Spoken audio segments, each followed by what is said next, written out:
부모님의 사랑, 어버이의 사랑, 하나님의 사랑이에요.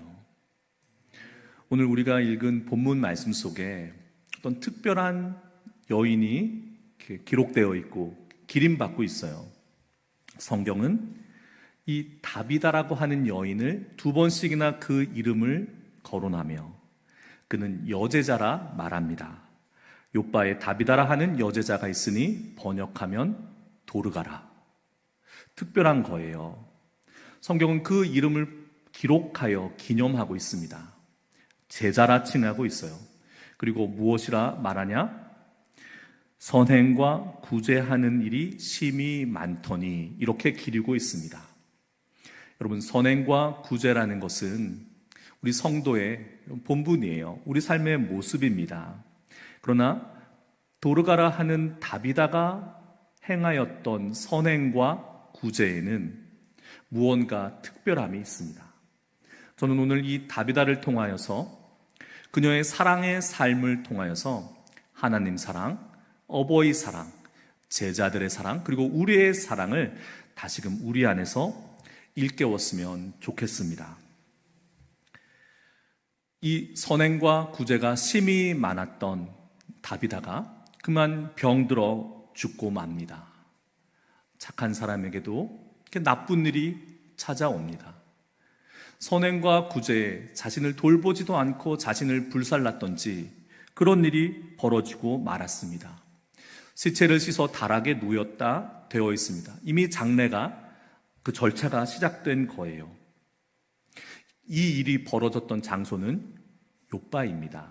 여러분, 욥바라는 도시 기억하시죠? 왜 구약에 요나가 하나님께서 니느웨로 가라라고 했던 그 부르심을 받은, 명령을 받은 요나가 니느웨로는 못 가겠는데요. 그리고 반대쪽 다시스, 지중해 건너 스페인 땅에 가기 위해서 들렸던 곳이 욥바예요. 성경은 그 욥바가 룻다가 가까웠다 기록하고 있습니다. 룻다가 욥바에서 가까운지라 제자들이 베드로가 거기 있음을 듣고, 우리 사건을 좀 거슬러 올라가야 되겠습니다. 베드로가 지금 룻다에 있습니다. 사도행전은 9장 32절부터 사도 베드로의 행적을 기록하고 있는데요. 시간을 좀 뒤로 돌리게 되면 사도행전 9장의 전반부에는 인류 역사상 가장 위대한 회심이라고 하는 바울의 회심 사건이 기록되어 있습니다. 그리고 시간을 좀 앞으로 더 돌리면 사도행전 7장과 8장에는 처음 교회 스데반 집사의 순교가 기록되어 있어요. 그 스데반이 돌에 맞으면서도 하나님을 향하여 거룩한 기도를 올립니다. 저들을 용서하여 주옵소서 기도합니다. 그 자리에서 그 일을 주도했던 바울, 그 사울이라 불리는 바울의 마음에 균열이 생겨요. 어떻게 저렇게 죽어가면서까지 저는 예수를 찬양할 수 있느냐.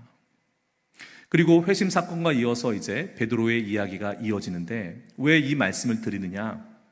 처음 교회가 모여 기도할 때 성령을 받은 예루살렘 교회가 말씀이 흥왕하여 부흥하였습니다. 그 복음의 불길이 걷잡을 수 없을 정도로 번져나갔어요. 사탄이 그 일을 막고자 합니다. 어떻게든 그 복음의 불길이 번져나가는 것을 막고자 해요. 처음 교회에 박해가 닥칩니다. 스데반에 이어 순교하는 이들이 나옵니다. 사람들이 사도를 제외하고는 모두 다 뿔뿔이 흩어집니다. 그러나 여러분, 우리는 이미 알고 있습니다. 예수님께서 하셨던 말씀, 오직 성령이 임하면 너희가 권능을 받고 온 유대와 사마리아와 땅끝까지 이르러 내 증인이 되리라 하셨던 말씀이 이루어지고 있는 것입니다. 모여 은혜를 나눴던, 은혜를 받은 이들이 원하지 않았지만 이제 흩어져서 온 유대와 사마리아에 이어 땅끝까지 그 복음이 전해지고 있는 것입니다. 그때, 바로 그때에 사도 베드로가 룻다에 와 있었던 것입니다. 룻다에서 베드로는 8해 동안 중풍병으로 자리 보존하고 있었던 애니아라는 여인을 만나요. 그 애니아에게 이렇게 선포합니다. 애니아야, 예수 그리스도께서 너를 낫게 하시니 일어나 내 자리를 정돈하라. 이 베드로의 선포를 통하여 애니아는 고침을 받게 됩니다. 루다와 사론에 사는 사람들이 주께로, 많은 이들이 주께로 돌아오게 합니다. 말씀이 이루어지고 있는 것입니다. 그런데 오늘의 주인공 다비다가 지금 주거 장례가 진행되고 있는 그 욥바는 루다로부터 걸어서 5시간 거리예요. 루다로부터 그 온통 복음의 그 역사를 통한 그 흥왕의 소식들이 욥바에 전해져 있었고, 사도 베드로 선생이 루다에 와 있다는 것을 장례를 지내고 있던 다비다와 그의 사람들이 알게 된 것입니다. 두 사람을 보내어 사도를 청합니다. 베드로는 지체 않고 욥바로 향합니다. 여러분, 여기서 이 모든 일들이 마치 완벽한 계획에 의해서 한치의 오차나 어긋남이 없이 진행되고 있다는 그런 느낌을 받지 않으십니까? 퍼지려는 복음과 막으려는 자들과 그 사이에서 오히려 복음은 걷잡을 수 없이 번져 나가고 있습니다. 그 일은 주님께서 이미 말씀하신 일이요, 그 말씀이 지금 이루어지고 있는 것입니다. 우리들 인생도 그렇습니다. 수많은 우연들, 그 우연과 우연이 쌓여 오늘의 우리가 있다, 내가 있다 우리는 생각합니다. 그렇게 생각할 수밖에 없는 것은 우리는 수많은 인과의 사슬 속에, 원인과 결과의 그 작용 속에 있기 때문에 내가 다 헤아릴 수 없는 그 많은 일들을 우리는 설명할 수 없기에 그것을 우연이라 돌립니다. 우연히 만났고, 우연히 관계가 시작되었고, 그 관계가 깊어졌고, 그러나 여러분, 그것이 우연입니까? 우리는 그것이 우연이 아니라 하나님의 섭리라 믿습니다. 제가 지금 이 자리에 서 있는 것 우연입니까? 하나님의 섭리라 믿습니다. 우리 공동체가 지난 걸어왔던 70년의 시간들, 함께 웃고 기뻐하고 때로는 눈물 짓고 때로는 서로 아파한 가운데 그 아픔을 보듬고 걸어온 70년의 세월, 우연이 아닙니다. 우리를 인도하시는 그 하나님의 섭리 가운데, 그 섭리에서 벗어난 것이 하나도 없는 가운데 오늘 지금 우리가 이 예배의 자리에 있는 것입니다. 서로 담임 목사가 오면서 많은 기대를, 사랑을 받고 있습니다. 저 목사님은 어떤 목회를 펼쳐 나가실까? 여러분, 그리고 5월의 시작과 함께 우리가 함께 하자고 외친 것이 전교인 성경 읽기입니다. 매일 성경을 읽어 나가자고 하는 것입니다. 시편 119편 말씀부터 시작되었습니다. 주의 말씀은 내 발의 등이요 내 길의 빛이니이다. 말씀을 사모하고 그 말씀으로 체험받기를 원하는 시간들이 지금 일어나고 있습니다. 그리고 내일 월요일부터는 이제 에스더서 말씀을 우리 같이 공동체가 읽어 나가게 돼요. 어떤 관점으로, 어떤 기대로 에스더서를 읽어 나갈 것이냐, 저는 선포합니다. 이때를 위함이라. 에스더서 얘기를 다 드릴 수는 없지만 에스더가 왕위에 오른 것이 그녀 일신의 일이 아니었다? 성경은 그렇게 기록하고 있지 않습니까? 내가 왕후의 자리를 얻은 것이 이때를 위함이 아닌지 누가 알겠느냐? 여러분, 이때를 위함입니다. 우리의 지금을 위하여서 주님은 준비하고 계획하고 그 일을 이루어 오셨어요. 여러분, 매일 성경으로 우리 말씀의 은혜 가운데 하나 되기를 원합니다. 우리 공동체가 날마다 하나님의 말씀으로 새벽을 깨우고 그 말씀의 인도하심을 따라 살아갈 때 그 누가 우리의 앞길을 막겠습니까? 처음 교회에 말씀이 흥왕하여 들불처럼 번져나갔던 복음의 역사가 다시금 우리 충신교회 공동체를 통하여서 역사하실 줄 믿습니다. 다비다야, 일어나라. 베드로 사도는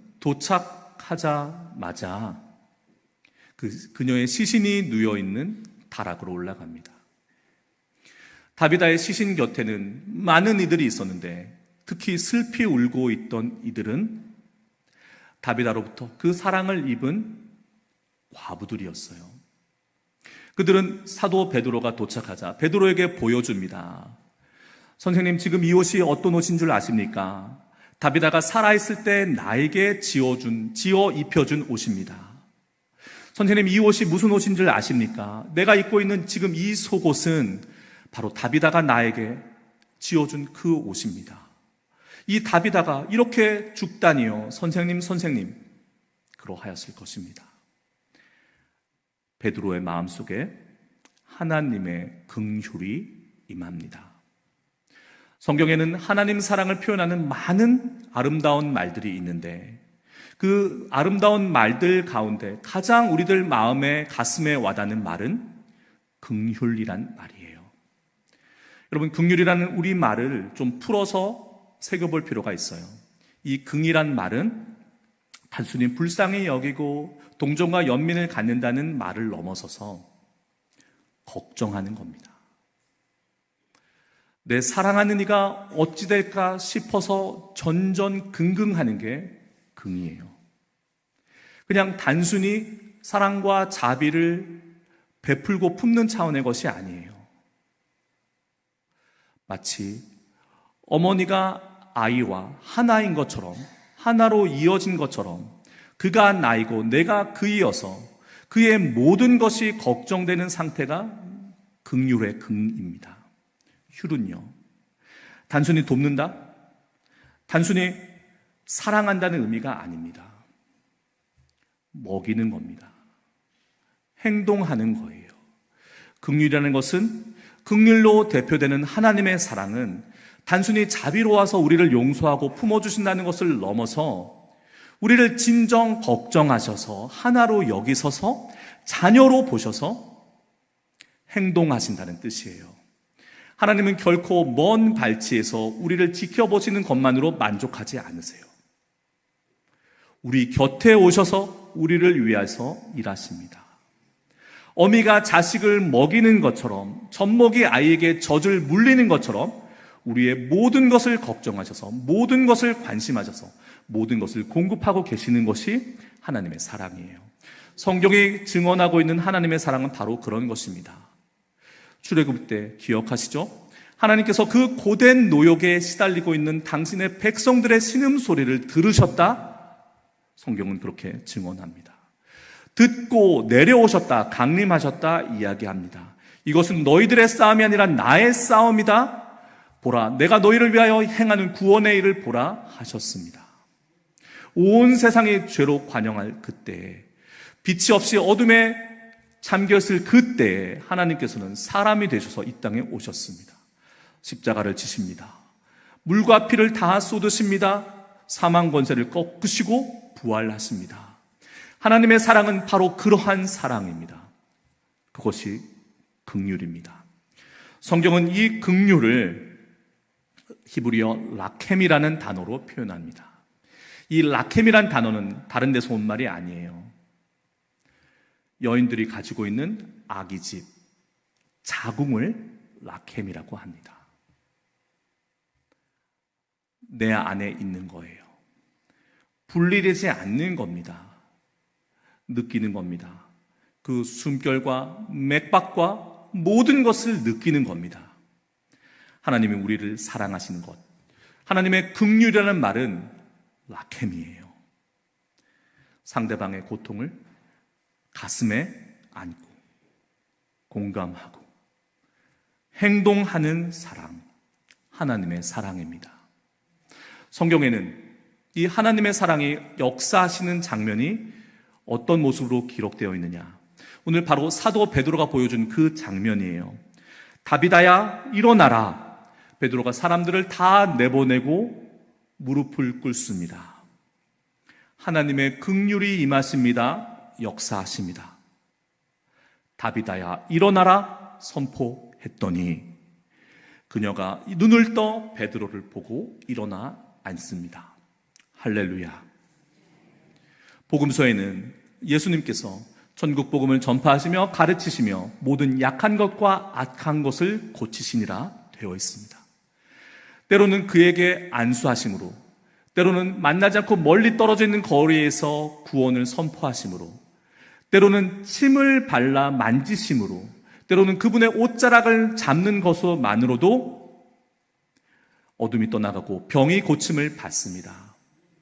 이 예수님의 치유 사역은 어떠한 공식이 있는 것이 아니에요. 그 다양한 형태의 그 치유의 역사에 한 가지 공통된 유일한 것은 오직 주님의 긍휼하심이에요. 주님은 그 오랜 시간 알아온 병자를 긍휼히 여기셨습니다. 12해 동안 피가 마르지 않던 여인을 긍휼히 여기셨습니다. 사랑하는 딸을 잃고 주님 내 아이를 살려주옵소서 하는 그 아비의 마음에 긍휼을 보이셨어요. 사랑하는 오라벨을 잃고 그 비통함 가운데 있던 마르다와 마리아, 그 사랑하는 이들의 비통함을 긍휼히 여기셨습니다. 나사로야 나오노라 말씀하셨을 때, 하나님의 긍휼이 역사하셨을 때 그들은 살아나고 그들은 고침받고 나음을 입습니다.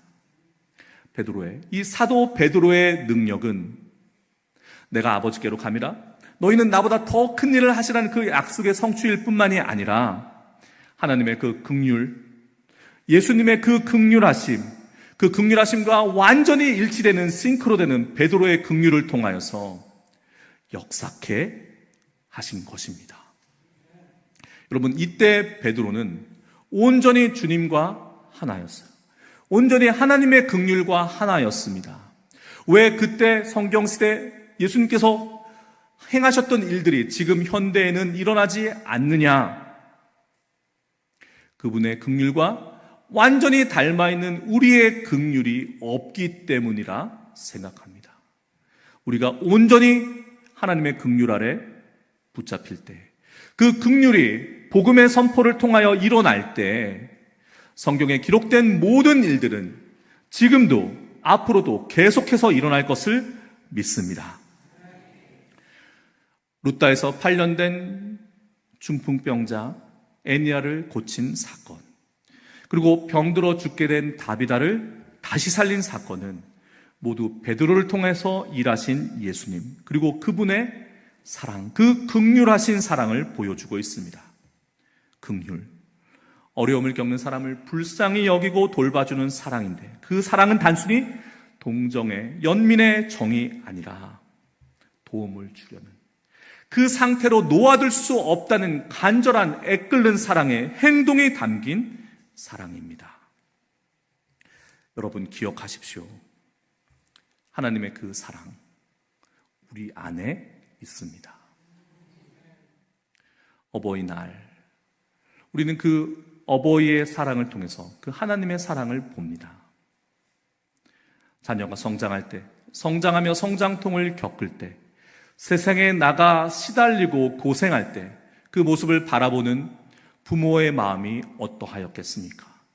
차라리 내가 아팠으면, 차라리 내가 고통받았으면 그것이 부모의 마음 아니었겠습니까? 밥은 먹고 다니니 그의 주림과 그의 고뇌가 곧 나의 고뇌, 나의 주림이었습니다. 이 긍휼의 사랑이 어버이 되신, 우리의 아버지 되신 하나님의 사랑인 줄 믿습니다. 이사야서 49장에 여인이 어찌 그 젖 먹는 자식을 잊겠으며 자기 태소난 아들을 긍휼히 여기지 않겠느냐? 그들은 혹시 잊을지라도 나는 너를 영원히 잊지 아니할 것이라. 내가 너를 내 손바닥에 새겼고 너의 성벽이 항상 내 앞에 있나니. 이것이 하나님 사랑입니다. 이것이 하나님의 긍휼입니다. 이 하나님의 사랑, 하나님의 긍휼이 우리의 모든 것임을 믿습니다. 우리의 이전 일과 지금 일과 장래의 일을 복되게 하는 유일한 우리의 축복인 줄 믿습니다. 죽은 자가 살아났습니다. 하나님의 긍휼이 사망을 이겼어요. 욥바가 어찌 됐겠습니까? 온통 주의 능력의 복음으로 난리가 났습니다. 모두 다 그 베드로를 만나고자 했으며 그 베드로가 선포하는 말에 귀를 기울였을 것입니다. 하루에도 회개하고 개종하는 이가 넘치도록 있었을 것입니다. 그런데 이 베드로의 다음 행보가 우리의 시선을 잡아 끕니다. 43절에 베드로가 욥바에 여러 날 있어 그는 욥바에 머물렀습니다. 복음을 전해야 했지 않겠습니까? 그런데 그가 욥바에서 머무는 곳이 베드로가 욥바에 여러 날 있어 시몬이라 하는 무두장의 집에 머무니라 성경은 이렇게 놓치지 않고 기록하고 있습니다. 무두장이 개역 한글에 피장이라고 기록된 이 무두장이라는 것은 동물의 가죽을 벗겨서 그것을 가공하여서 피혁 제품을 만드는 일을 하는 사람이에요. 여러분, 이 일은 결코 사람들이 원하는 일이 아닙니다. 피하는 일이에요. 험한 일입니다. 힘든 일이에요. 무엇보다 사체를 만지지 말라는 유대인들의 율법을 범하는 일입니다. 직업적으로 율법을 어겨야 하는 일이에요.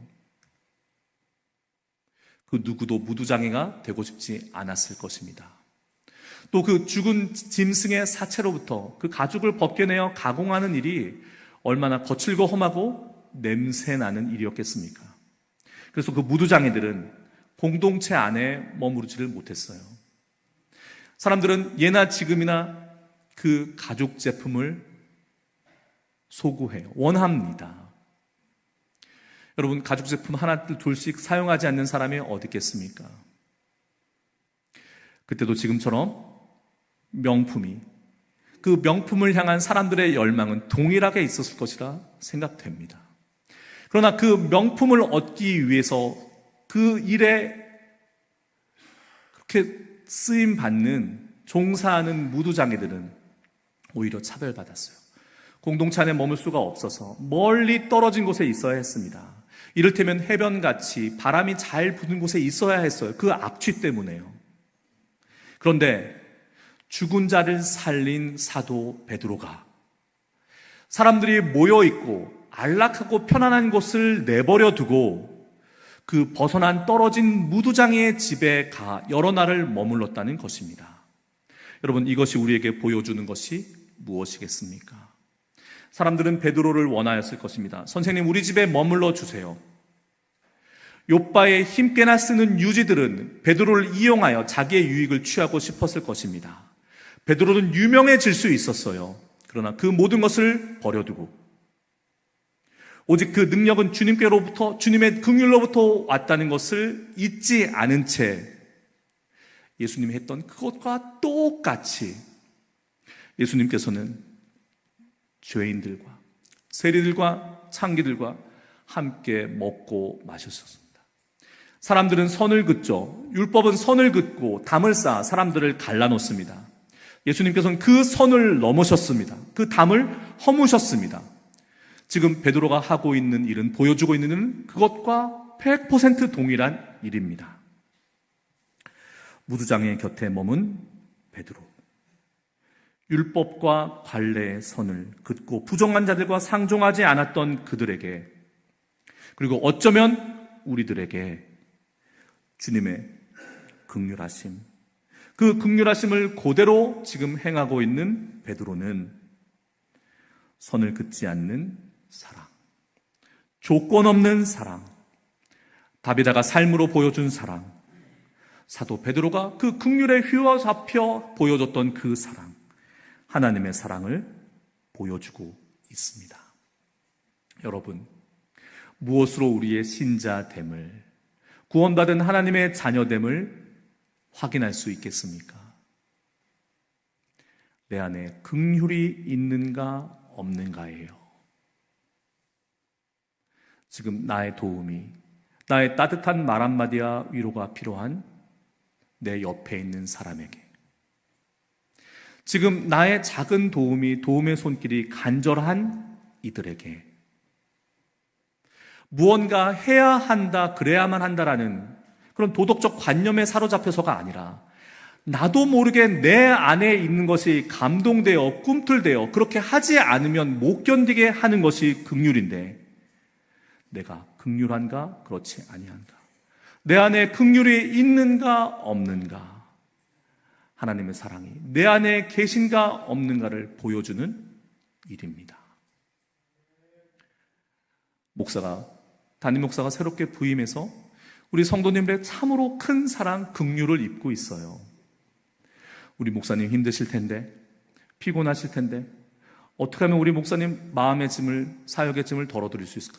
너무나도 넘치는 사랑, 긍휼함을 입고 있습니다. 그 긍휼이 저의 복이자 저의 힘이에요. 그래서인지 아니면 주님께서 내 안에 살아 역사하셔서 그러신지 저는 만나는 교인들이, 떠오르는 교인들이 다 예뻐 보입니다. 하나같이 다 예뻐 보여요. 저에게 미운 말 해도 예쁘고 절 보고 웃지 않으셔도 예쁩니다. 다 예쁩니다. 긍휼함이에요. 무엇으로 우리 교우들께 그 신앙생활에, 그 일상생활에 도움이 될 수 있을까? 눈을 뜨나 눈을 감으나 그 생각뿐입니다. 여러분, 이것이 이때를 위함이라 우리에게 부어주시는 하나님의 사랑이에요. 서로 걱정합니다. 잘 되기를 걱정해요. 못 될까봐 걱정합니다. 불편할까봐, 마음 상할까봐 전전긍긍합니다. 그것으로 머물지 않아요. 일어섭니다. 찾아갑니다. 행동합니다. 먹입니다. 위로합니다. 눈빛에서, 말 한마디에서, 맞잡은 두 손에서 우리는 그것을 알 수 있어요. 여러분, 이거 우리 것 아니에요. 이거 우리 거 아닙니다. 베드로 거 아니었듯이, 다비다 것 아니었듯이 하나님의 것이에요. 하나님의 사랑입니다. 우리 공동체가 무엇으로 회복되며 무엇으로 다시 일어나겠습니까? 하나님의 긍휼하심, 우리 안에 부어주신 하나님의 사랑밖에 없음을 믿습니다. 어버이날, 어버이 주일을 지내며 우리는 그 사랑을 확인할 수 있어요. 생각만 해도 가슴이 저며오는 나의 어머니에 대한, 아버지에 대한 애끓는 사랑이, 그 일생의 그 노후가, 그 영혼까지 이르는 시간이 우리 안에 있습니다. 걱정합니다. 기도합니다. 하나님 지켜주옵소서. 우리 그렇게 간절히 기도합니다. 긍휼입니다. 내 사랑하는 자녀를 위하여 그 자녀가 성장하고 사회에서 어엿한 일원으로서 그 역할을 감당하는 모습을 보며, 그 걸어가는 모습을 보며 얼마나 전전긍긍합니까? 기도합니까? 무엇이라도 내 모든 것으로 돕고 싶은 마음, 긍휼입니다. 그것이 하나님 아버지의 사랑이에요. 거창한 것, 캠페인을 벌여야 할 것, 하나님은 사랑이시다 온통 도배해야 할 일이 아닙니다. 우리 안에 있습니다. 그 간절한, 절절한 애끓는 마음이 우리 안에 있습니다. 가만히 있을 수가 없어요. 베드로가 룻다에 머물러 있을 수가 없었습니다. 듣는 순간 일어났어요. 다비다를 애워싼 그 여인들이 여인의 치부를 드러내며 이것도 다비다가 나를 위하여 지어준 옷입니다, 선생님 했던 것처럼 그것을 막을 수 있는 것은 아무것도 없어요. 다시금 하나님의 긍휼에 붙들리는 저와 여러분 되기를, 우리 충신교회 믿음의 공동체 되기를 소망합니다. 축원합니다. 하나님의 긍휼이 다입니다. 그것 말고는 아무것도 없습니다. 조건을 따지지 맙시다. 하나님께서 조건을 걸으셨다면 우리 이 자리에 있을 수 없습니다. 선 긋지 맙시다. 하나님은 선을 긋지 않으십니다. 담 쌓지 맙시다. 하나님은 오히려 우리가 쌓아 올린 담을, 성벽과 같은 견고한 담을 허무실 것입니다. 기도하시겠습니다.